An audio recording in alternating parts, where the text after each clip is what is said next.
There's an air of sadness and neglect here. Businesses long closed, and rising crime and the use of drugs is rife. Foreigners in the car. And now this shock, fear and shame following riots that saw migrants attacked and businesses looted during what people here describe as a powder keg finally exploding. The people of this once thriving industrial port city have suffered lack of jobs, available housing, low wages amidst a rising cost of living crisis, and a government health system that's been on its knees for years. And as is the case right the way across Britain, it's the poor and the working classes that are suffering the most.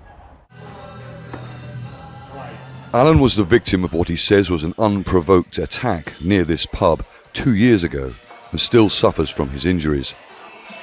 He receives government financial support, which he says is not enough for his family of 4, but he hopes he can find a job when he's fit enough to work again. As a signatory to the UN Refugee Convention, Britain has legal obligations to refugees and those seeking asylum. Alan feels they get preferential treatment and says they often accept lower salaries or are exploited by some employers who break the law by paying below the legal minimum wage.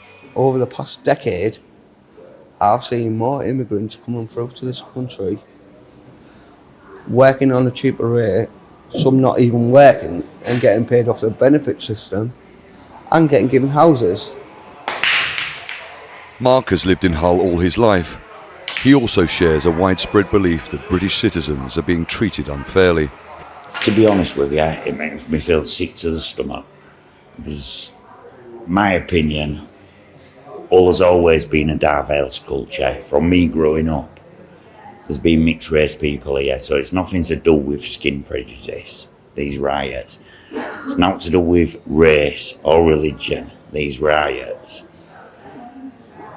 I think it's just got to a point where the British public are sick to death of the government prioritising all the new immigrants that are coming in the country over their own British citizens.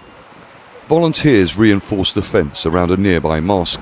Not with the best of intentions, might not be what the community wants. A policeman tries to reassure those who come to Friday prayers. Allahu Akbar, Allahu Akbar.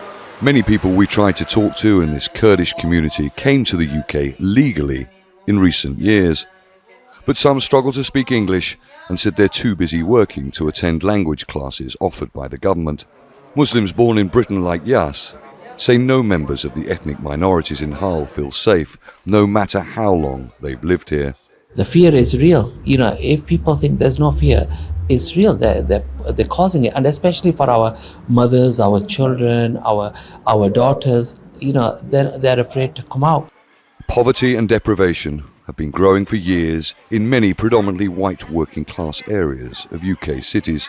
Many analysts say that's got nothing to do with immigrants. But Alan and his friends believe otherwise. They blame migrants for the economic and societal problems they've long suffered and that are being ignored. Charles Stratford, Al Jazeera, Hull. Make sure to subscribe to our channel to get the latest news from Al Jazeera.